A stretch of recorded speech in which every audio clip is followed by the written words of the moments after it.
বিশ্বনবী বাবা মার আদর পায় নাই, জন্মের আগেই বিশ্বনবীর বাবা নাই, 6 বছর বয়সে মা নাই, দাদার কাছে মানুষ হয়েছেন, চাচার কাছে মানুষ হয়েছেন। বিশ্বনবী হুদাইবিয়ার উমরা যেদিন করতে যাবেন 1400 সাহাবীকে নিয়ে বিশ্বনবী উমরা করার জন্য রওনা হলেন। পথিমধ্যে আবওয়া নামক জায়গার মধ্যে বিশ্বনবীর মায়ের কবর। বিশ্বনবীর মায়ের নাম কি?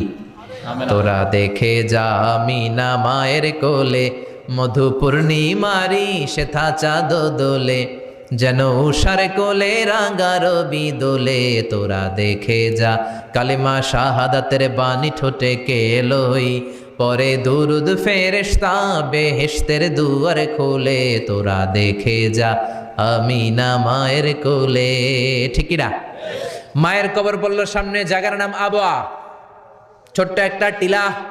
1400 সাহাবীদের দিকে তাকিয়ে বিশ্বনবী বললেন, ও সাহাবারা, এটা আমার মায়ের কবর।